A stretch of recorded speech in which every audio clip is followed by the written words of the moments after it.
Hi, I'm back, and it didn't take me over a month this time. That's great. If you missed the last video, this is a continuation of my sort of summary slash review thoughts on the novelization of Revenge of the Sith in honor of Revenge of the Sith 20th anniversary. Part one was it. The book is split into three parts, so I've decided to make my video into three parts. Part one was the section on the Battle of Coruscant, titled Victory, which is sort of the calm before the storm, like the heroes in their last grand day of victory, where everything looks like it's going well for them, but the Palpatine scheme is about to, and over the course of this story, Palpatine is about to snap the trap shut, and everything's about to go wrong. But part one was sort of the last shining beacon of hope before everything's about to go wrong. And so, if you missed part one, you should probably start with that, because a lot of what I'm going to be talking about here is continuing on from that. So part two is titled Seduction, and this is the longest section of the book, so I'm just gonna jump right in because we're gonna be here a while. Instead of it being I said it was 21 chapters in part one, but it doesn't neatly divide them 7, 7, 7. It goes 7 and then 9 chapters and then 5 in part 3. And part 2 basically goes from the moment they land on Coruscant after the battle all the way to Palpatine is a Sith Lord and Grievous is dead. Like Obi-Wan destroying Grievous, Anakin being told the truth by Palpatine, and then going to tell Mace Windu. So it covers way more ground than part one did. And in my opinion, this is where the book really starts to shine, because with the other sections, like the Battle of Coruscant, and then you have part 3, which covers all of the Order 66, all the catastrophe, the movie is able to just show you so much, like with the action and the John Williams score in the background. Like the book does a good job with its own way of telling the story, but those are the parts where the movie really shines. But this section where it's all in the politics and in just all of the slow building, all of the building blocks of Palpatine's scheme start to pile up. This is where the book really shines, because of the nature of the Revenge of the Sith being a movie, it has to kind of speed through a lot of stuff. I mentioned this last time, whereas Matthew Stover takes the opportunity to really stretch things out and make you feel the full impact of what's about to happen. So we start off I talked last time about how each section begins with a description of the dark, how it builds on itself, how the whole point is with each section it introduces a new attribute of the dark, as it talks about the darkness slowly creeping in and consuming. Like part one with victory, the dark is generous. It gave them the illusion, it gives you the illusion that you're going to be okay while it's slowly creeping in, to signify how the Jedi think, oh great, we're going to win this battle, we're going to win this war, we're going to defeat the Sith, and all the while Sidious is letting them think that. Here it starts off, the dark is generous and it is patient, and there's just this description of how basically with every it sort of ties back into, it very subtly ties back into the dread of Anakin with the dying star talked about in part one, with that dragon telling him, that dragon in his mind that reminds him that even stars burn out. It repeats that here. Over time, the dark just has to wait and just watch as everything unravels, because eventually every light burns out, even stars burn out. And that's the theme of this section, is the slow corruption of everything. So we start out, we sort of bookend this with Mace Windu, like chapter 8 is Mace Windu as they're landing on Coruscant, and then chapter 16 that ends this section is Mace Windu being told that by Anakin that Palpatine is Sidious. So we start with Mace Windu, and it's sort of funny, like it starts with him just watching the ship come down, and he's just sort of shaking his head like, of course Anakin pulled it off again, because he's been doing that every time, like constantly. We keep trying to tell him, no, there are things you can't do, and then he proves us wrong. But like, so like they land the ship, Anakin, Obi-Wan, and Palpatine come out, and they explain everything that happened. And one thing, again, I feel like I should clarify after part 1, I still love Revenge of the Sith, and I still think the movie itself works without the book. I just think there are certain things, the movie does better, and I think certain things the book does better, where they sort of enhance each other. And in this instance, here's something that I think the book does better. In the movie, they just sort of gloss over Dooku's death, like Palpatine comes and they're like, yeah, no, Dooku's dead, and whatever, Grievous is still out there, so the war will continue until Grievous. In the book, they actually like show proper emotion and like a proper like, wait, Dooku's dead? Because they've established in this book that things have been kind of a deadly stalemate with the war. But when Mace Windu hears Dooku is dead, he realizes, wait, just like that, this catastrophe that could have ended the Republic might just save it. Because instead of losing our leader, they just lost theirs. But then, of course, Palpatine uses the excuse of Dooku was the one, he says he's like holding Grievous's leash, and now Grievous will be able to just be unchecked and violent everywhere, so the war might actually be getting worse. And as they're saying all this, they introduce this concept. Matthew Stover introduces this concept that's unique to Legends continuity. It's not a story that Disney would tell you. It's something that they came up with for Mace Windu's character. Is the chapter is called Fault Lines, and as he's talking to Palpatine, he reaches into the Force, and he just tries to see, he is able to see a web of different fault lines, just sort of connecting everything, he can't fully see it because the dark side is clouding his vision, but he's trying to get a feel for how different people connect in the grand scheme of everything, and like what they call the shatter point. There's a Legends book, I haven't read it, but there's a book about Mace Windu in Legends called Shatter Point that's all about this, where he is able to see like what is the breaking point, what are the key moments, the key places in the Force where big things are going to happen. And as he reaches in, seeing Anakin, Obi-Wan, and Palpatine, it describes how like in Phantom Menace, he ended up siding with the other council members in knighting Obi-Wan and giving him Anakin at the end of Phantom Menace, because he could see through the Force that there was something that was just natural linking them together. And when he watched Palpatine become Chancellor, he doesn't see the full picture, but he sees that there is something about this man on which the entire Republic will hinge. And now as he's watching the three of them together, he marvels because he sees there's it's sort of like a weight, like a scale almost, where Anakin is in the center and Obi-Wan's on one end and Palpatine's on the other, and they're both equally tugging at him. And of course, we, the audience, are immediately able to know what's going on there, because we know that Palpatine is Sidious. Like, even if you were going into this book blind, they already told you through Dooku that Palpatine is Sidious, so you know the truth, and you know that it's Obi-Wan is the good, sort of the good angel, and Sidious is the devil on his shoulders, pulling him to the light and to the dark.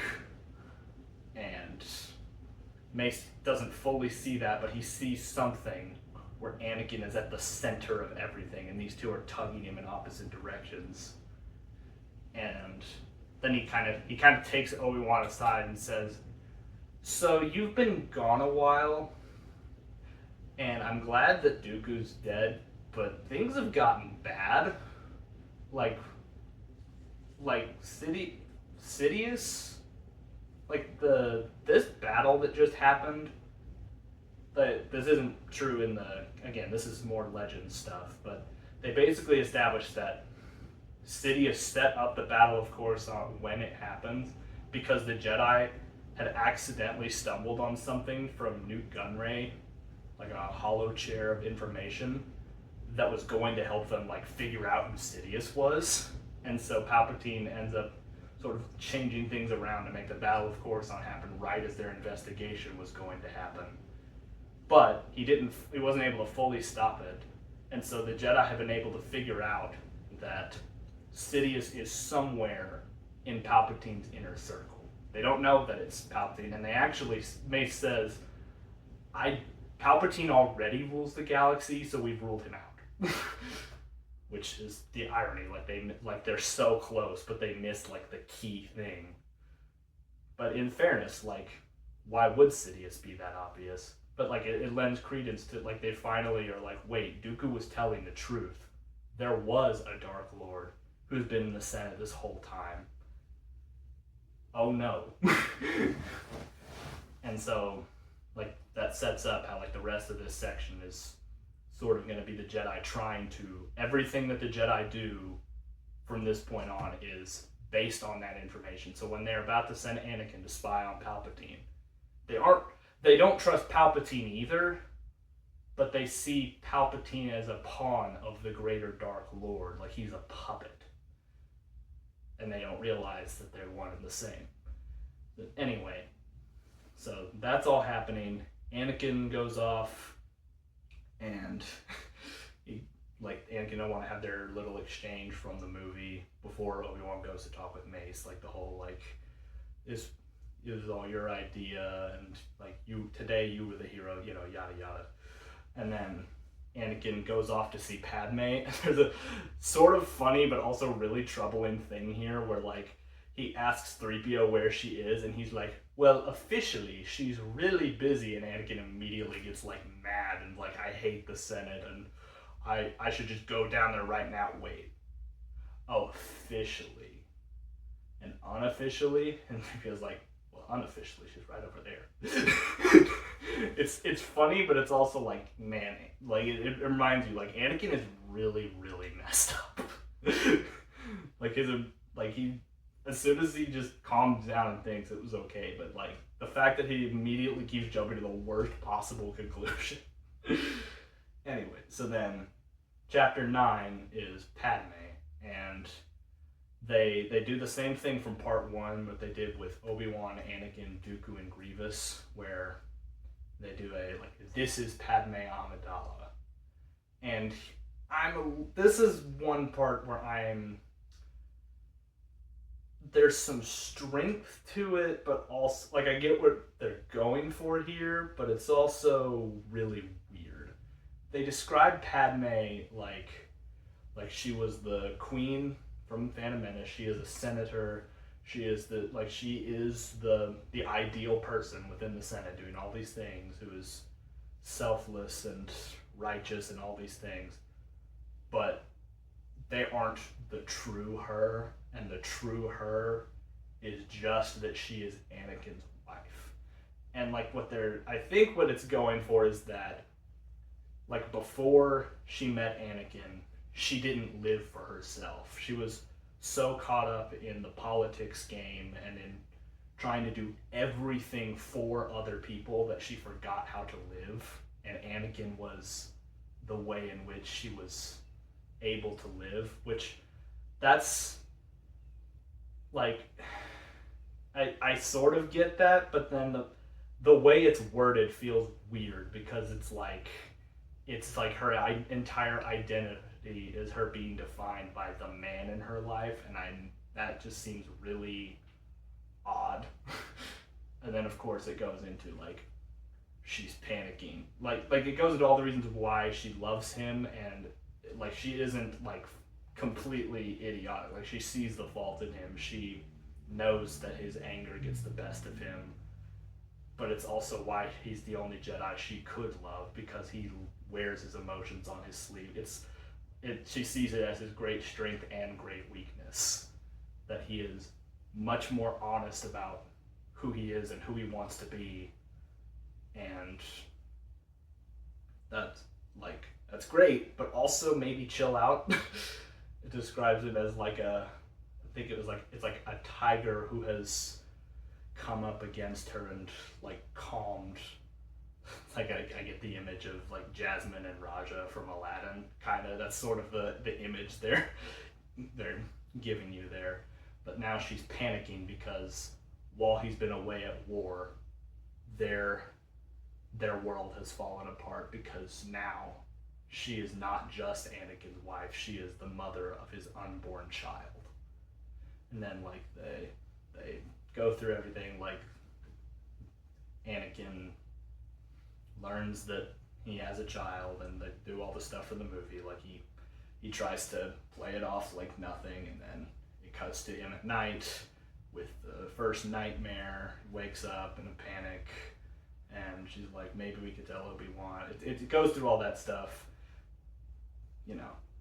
Like, there's a little added thing of like part of why Anakin doesn't want to just trust Obi-Wan immediately, which is like, he doesn't think Obi-Wan's on his side, because he said back in Attack of the Clones that Obi-Wan's holding him back, and he's like, I should be a master already, and I have done so many things, why am I not a master? There's got to be somebody who's holding me back, and he thinks it's Obi-Wan. But yeah, and then so we go from that to the next couple chapters. Is focusing on, first there's the Jedi responding, again, like going back to Mace Windu. Like, Mace and Obi-Wan go to meet with Yoda, and they talk about the latest decision that the Senate's about to come to, that ties into when Palpatine makes Anakin his council representative, which is basically the Senate is now giving Palpatine direct authority over the Jedi as an institution, which is why he's able to make that decree just so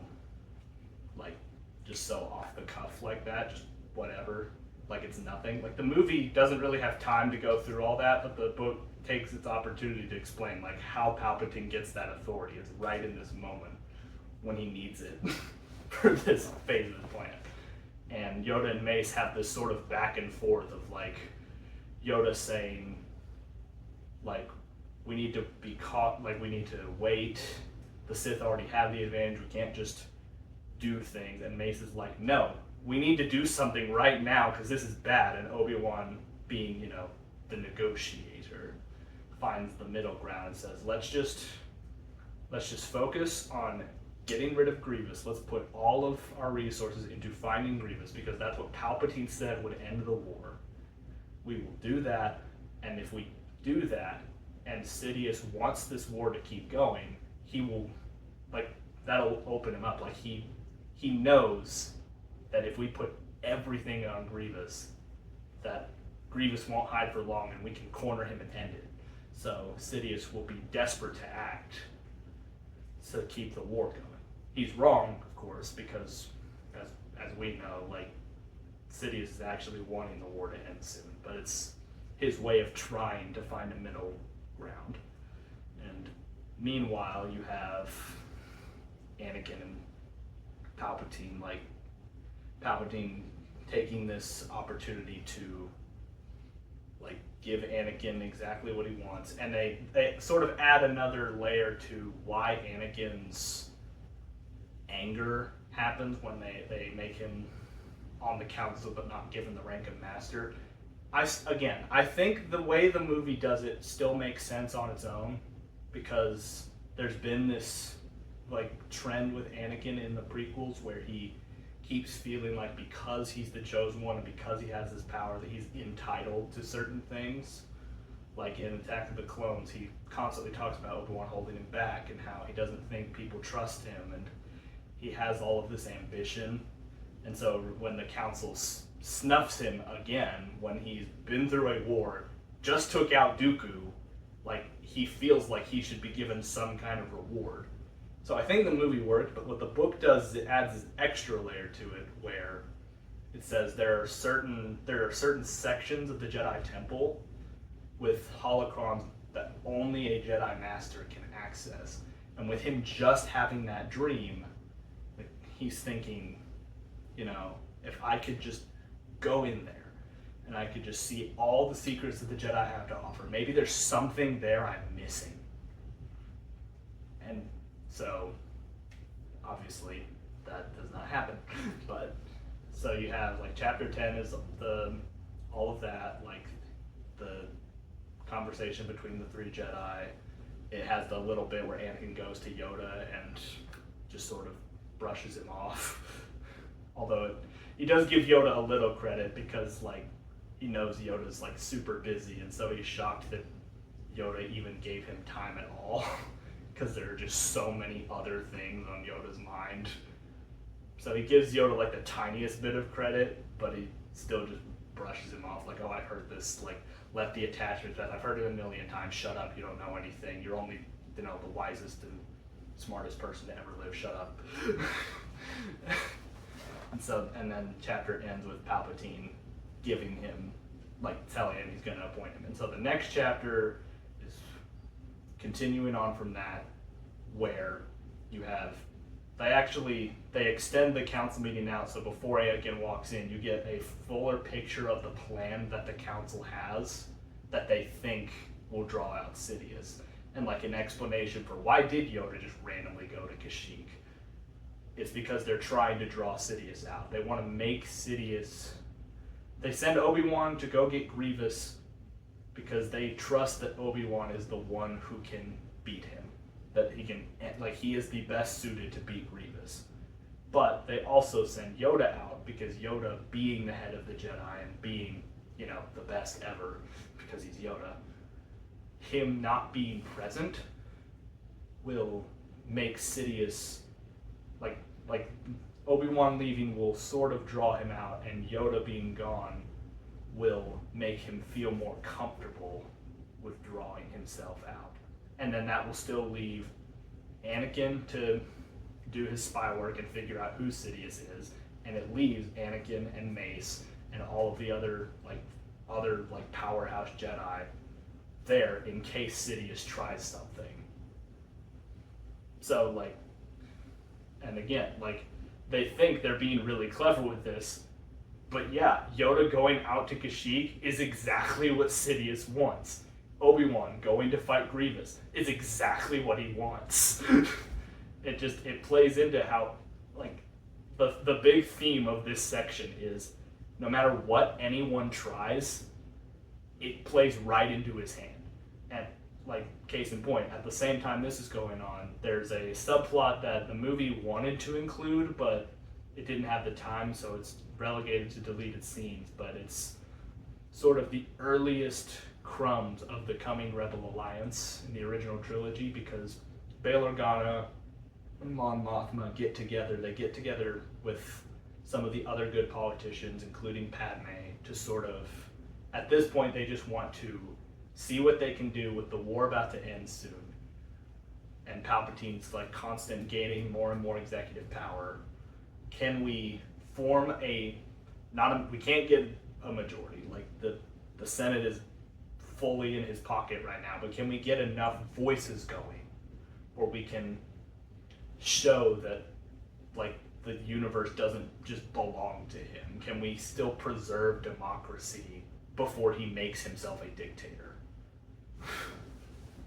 But this will also play into his hand for reason we'll see in a minute. But so all of that happens. Anakin gets upset that they don't make him a master, and then Obi-Wan tells him, like, the whole story with the spying on Palpatine, and he explains that he leaves, this was left out in the movie, but he explains that they're trying, what all the stuff with that Mace was talking about, we're trying to find Sidious. But again, Palpatine thought ahead, and in the conversation, the chapter before this, he like had brought up Sidious in conversation to Anakin, where he's like, I'm not sure this Sidious even exists. Like, are you sure Dooku was even a Sith, or was he a fallen Jedi posturing with a red lightsaber to intimidate you? Like, how do you know the Sith are real and that it's not a fiction that the Jedi are coming up with to silence their political enemies? So by the time Obi-Wan gives this explanation, Anakin's already had that idea planted in his head, and his mistrust grows even further. So, and then then Yoda goes off to Kashyyyk, and Obi-Wan tries one last time to like explain to Yoda and Mace why this is not going to work. Like why he thinks this was a bad idea. Obviously they don't listen.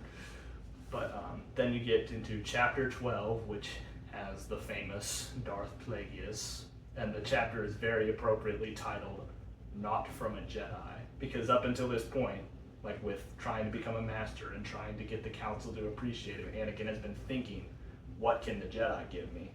And Yoda didn't help, the council didn't help, the Jedi temple was blocked off from him, and now you have Palpatine basically giving him a new answer, which is the whole Darth Plagueis story. He goes and it plays out pretty much exactly how the movie does, although there's a little bit of a longer conversation there, but it's the same idea of like, are the Jedi and Sith really so different? And it ties into how the Jedi don't trust democracy and are trying to overthrow him, and all of that. And so Anakin, like, he hears the whole story of Darth Plagueis, and they do one thing. This scene is actually a really good example of what I'm talking about the strengths and weaknesses of having it in book form. Because on the one hand, there's a weakness where you don't get the full Ian McDiarmid like casually like doing the whole like ironic and like smirking to himself, because if Anakin noticed that, it would give away the fact that Palpatine is the apprentice in the story. But in a movie, because you're watching it, you're able to like appreciate that, so you don't get that effect. But the book, because it's explaining more things, it gives Palpatine a reason to know this story other than him being Sidious. Like, what is the fib that he tells that allows him to know this story without looking super suspicious? And that explanation is, well, when the Jedi told me their assertion that the Sith were back after Darth Maul showed up, I did my reading on them.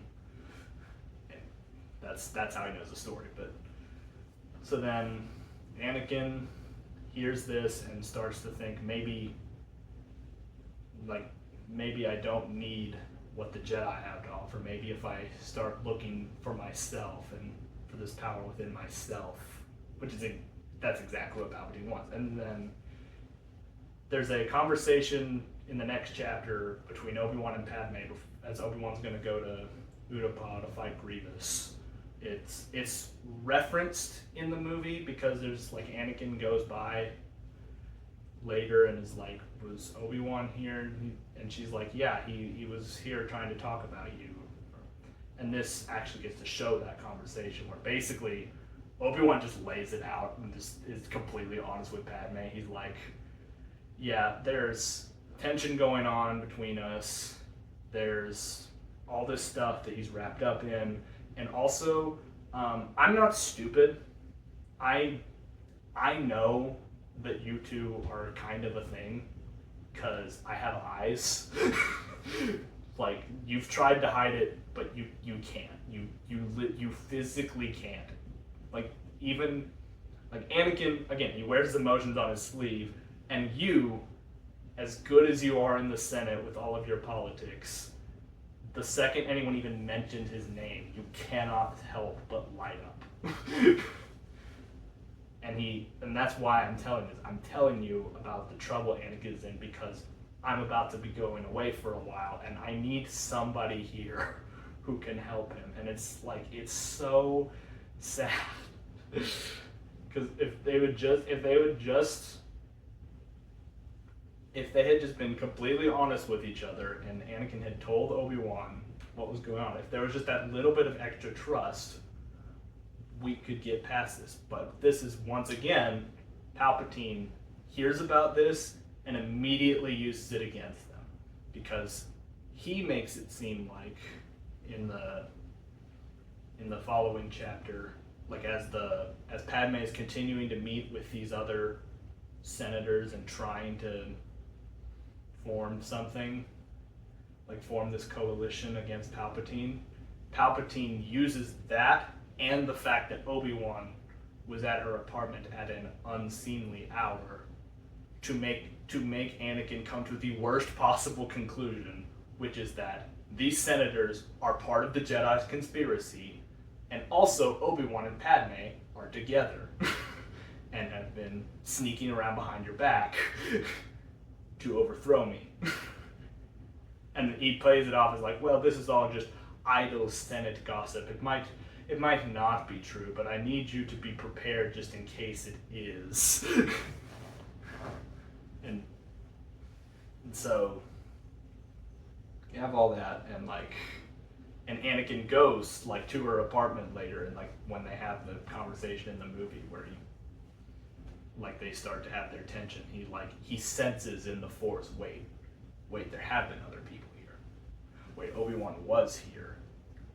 And it makes him draw the worst possible conclusion. At one point, it has the dragon come in again, where he senses Obi-Wan and Padme being super close, and the dragon whispers in his ear, that's a little close for casual conversation. And then again, this is deleted, but basically Padme has a meeting, her and some of the other senators, not Bail or Mon Mothma. They are out of the picture. They are sort of the silent, they're in the shadows working so that Palpatine doesn't spot them. But Padme becomes the face of the movement, which again plays into Palpatine's hands because it makes Anakin think this whole thing is Padme's idea. And that everyone is betraying him. But they go there, and Padme, she tries so hard to negotiate with Palpatine, and Palpatine, he tells her, don't let the boot hit you on the way out. Shut up, you don't know anything, I'm trustworthy, I will remove my emergency powers when the emergency is over, which is when the war is over, you just gotta trust me. And Anakin's just watching all this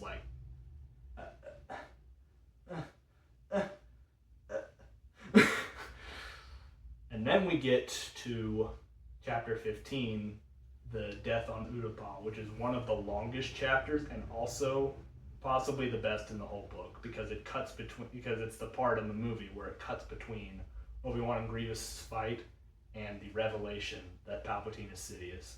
And it starts out with, we need keep this in mind when I get to part 3. This part is very important. The chapter starts and ends with this concept of the ideal Jedi trap, and it uses Utapau as an example. So it talks about 4 key elements that make for a good Jedi trap. First is an irresistible bait, with the example of Grievous being a monster who has killed billions. Of course a Jedi is going to want to put an end to such a monster, obviously. And then you take that bait, you put it on an irresistible location. Or not irresistible, the bait is irresistible. Put it on a remote location that's far away, that's super far away, super remote, that belongs to someone else. Put them far out there where they are in a bad position. The planet of Utapau is remote, and it's a sinkhole where it is very easy to get in and very hard to get out. And then you need a reliable proxy to do the murder. And if the proxy somehow doubles as the bait, that's even better. And of course, Grievous being a Jedi killer is both the bait and the proxy. And then finally, you need just an unstoppably huge, like a massively huge army that is ready to do literally anything in its power to kill the Jedi in case the proxy doesn't work, which the droid army is. And it says like the textbook example of a perfect Jedi trap is for Obi-Wan. So it goes through that, and Obi-Wan is fighting Grievous, and meanwhile, Anakin is still reeling from all this stuff, like still fearing for Padme's life, unsure of who to trust because of all of this political scheming and the Jedi and the Senate, all of these things, and it seems like Palpatine is the one person who's still guiding him, giving him answers when no one else will, and like even the Jedi are starting to realize just how bad this is, because as Mace sends Anakin to report, Mace realizes, like, was Dooku maybe right that the only way to save the Republic is to destroy it? Because we're talking about removing the Chancellor from office, overthrowing the Senate. Like, how do we save the Republic without killing it? And then you have Anakin goes to Palpatine, and they take the conversation from the movie, and this is where he really stretches it out and really makes Palpatine just the absolute best manipulator ever. Because Palpatine, he just sort of, like, he doesn't really, when Anakin says, like, Obi-Wan's fighting Grievous, the war could be over, Palpatine's like, I'm not even sure the war is the problem anymore. And he goes back to the Jedi and to their whole conspiracy, and like all those senators that with Padme and all of them, they are all traitors. I know this for certain now. And like you, Anakin, like they're forming this plot and they're making you a pawn in it. Like, stop letting them brainwash you. They brainwashed you since you were a child. They constantly tell you from the start what you're supposed to want, how you're supposed to live. But you were different. You were on Tatooine, and you had a life outside the Jedi Order. You can be free where no one else is. And he basically tells him, what do you want? Look out there. Look out my office window. I am the most powerful person in the galaxy. Whatever you want, I'll give it to you. And Anakin's like super confused. He's like, what are you talking about? And so he's sort of trying to figure out what Palpatine's doing here. And he goes and points at this like ridiculously expensive speeder. And he's like, okay, I'll take that. And he's like, done. He's like, but that's like, that's super expensive. That's like, you could outfit a battleship cruiser with that kind of money. He's like, would you prefer a battleship cruiser? And Anakin's like, he has no idea how to respond. So he looks at like the private Senate apartment buildings. He's like, I'll take he's like, oh, you want an apartment? The whole building. Done. What? You can't just, yes, I can. It's privately owned. Not anymore. What else? Then Anakin looks up into space and points at a planet. He's like, I want Corellia. And Palpatine's like, the planet or the whole system?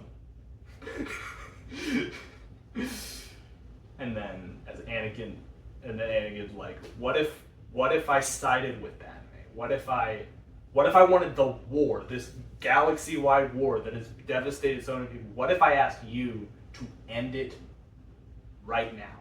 And Palpatine just goes, would tomorrow be too soon? And Anakin, he keeps punching him with that over and over. And Anakin, as it builds, Anakin just he has no idea what Palpatine is talking about. And then, Palpatine but he's making the point. I am not the Jedi who tell you what you're supposed to want. I will simply ask you what you want. All you have to do is answer and I'll give it to you. And then he transitions from that to Padme and says, I can help you save her. And this is this is one thing where, again, because it's not in movie form, they sort of lose something because they have to explicitly tell you that Palpatine was the apprentice from that legend, where the movie could basically imply it and you filled in the blanks, but it still works fine. I just think that the movie is able to do it a little better here. But he tells him, like, Darth Sidious was real, I was his apprentice. And that's when Anakin, like, realizes the truth. And meanwhile, it cuts back to Obi-Wan, and there's this, like, in the midst of all of this other mess, you know, it's Obi-Wan's back on the war, and it's sort of like the feeling of part one again, where, you know, just adventure, often war, I'm the hero, I have a mission, I'm gonna face it. And it talks about why Obi-Wan is the ideal person to fight Grievous, where all the other Jedi are not. And the answer is, like, he doesn't have the raw power of Anakin. He doesn't have the specific skills of Mace. He doesn't become the tornado of destruction that Yoda can become in a battle. He is simplicity itself. He's the master of the simple defensive form of lightsaber combat that no one really thinks too hard about. And so when Mace tells him, you're the one to fight Grievous, he's like, I don't get it.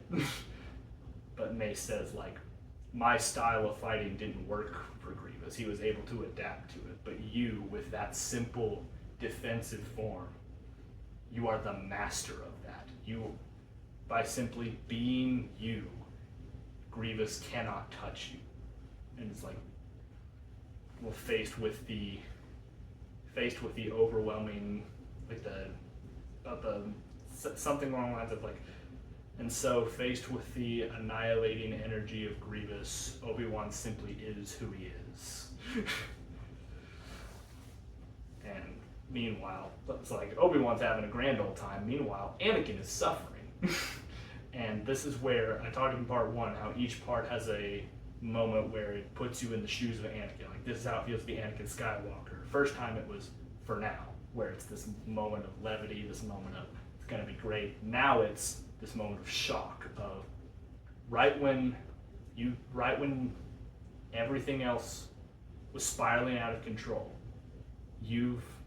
Palpatine's been your one anchor. Like, he's been the one person left you could trust. And now he's just told you that he's been lying to your face since day one when you were 9. So you feel all of that. But then, like, past that shock, there's Palpatine's words are still getting to you. He's still making the points that seem really logical when he puts them into words. Like, yes, I did lie to you. I've also been your friend. You've trusted me with all of those secrets. Like back in part one, he told them things he couldn't tell Obi-Wan or Padme. He's been his confidant. He told him about his mother. Palpatine has kept the secret of his marriage all these years without telling anyone. He was there when he killed Dooku in rage and knows the power that Anakin used to do that. He has never needed to lie to Palpatine. And Palpatine may have lied to him, but is that so wrong? Because I'm trying to save the Republic. Is that evil? I'm trying to help you save your loved one. Is that evil? Have I drugged you? Have I attacked you? I'm just asking you to do the right thing. And then, Anakin walks out, I'm going to turn you over to the council. And it's the dragon comes in again.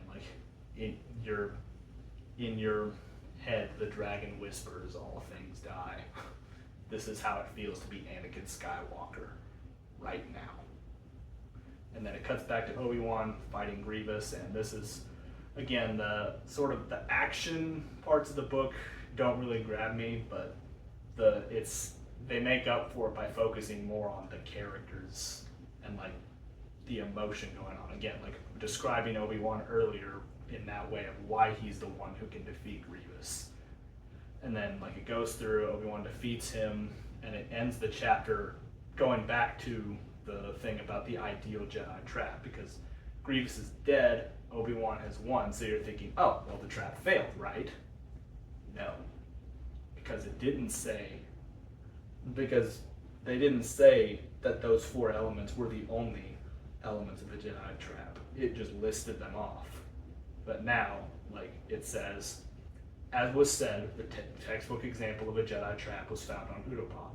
It worked perfectly. The 5th element of a good Jedi trap is to construct it as a win-win situation, where even if somehow the Jedi succeeds in succeeds in defeating whatever enemy he was facing, it actually works out perfectly, because he just did you a bit of dirty work and disposed of a pawn that you would have had to get rid of at some point anyway. And the final crucial element is to construct it whereby fighting it all, the Jedi has already lost. Because Obi-Wan has been away long enough. He has been away from Anakin at the crucial moment when all of this other scheming and all of these, he's feeding him all of these lies and all of these temptations. And he's been able to do all of that without Obi-Wan getting in the way. Because again, like as Mace felt earlier, those were the 2 people tugging at Anakin. But the shoulder angel, in a sense, sort of went off somewhere else, and the shoulder devil took the opportunity to just keep whispering in his ear over and over and over again, and now he's at a breaking point. So the final chapter, it's very short, but we started with Mace and we end with Mace, where Mace Windu has heard that Grievous is dead and he's preparing to go talk to Palpatine. And once again, this is something where I think the book nails the emotion in a way that the movie just sort of brushes past. Like in the movie, he's just sort of he's a Sith Lord, and then they just go, he's like, okay, and then he just walks onto the ship. He's like, well, I guess we're doing this. But in the book, it gets you inside Mace's head in that moment. And Anakin comes in, and instead of being calm like he is in the movie, Anakin is much more appropriately broken, and he comes in exhausted and panicking, and it gets Mace's attention. I have never seen Skywalker like this. Why is he panicking like this? And Anakin finally collects himself. He's like, I have bad news. And Mace is thinking, what news could make a hero like Anakin fall? What news could make him look like the stars have gone out? Again, continuing that theme. And then in 9 simple words, Anakin told him. And this next section, in the past, I have been very I like Mace's character, but I've always sort of made fun of him because he's kind of the Jedi who most represents where the Jedi go wrong in the prequels, so I sort of make fun of him. But Matthew Stover in this part right here really makes you root for him in a way that no other Star Wars media that I know of does.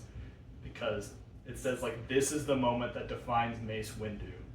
Not all of his other heroics, all of his deeds, all of the battles he's fought, all the wisdom he's given. This is the moment that defines him.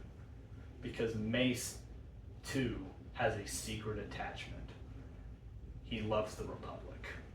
He thinks the Republic is the Republic, and everything he stands for is the ideal principles that the galaxy needs to follow. And that is why when Anakin says these 9 words, it shatters him. Palpatine is Sidious. The Chancellor is the Sith Lord. And it says inside of him,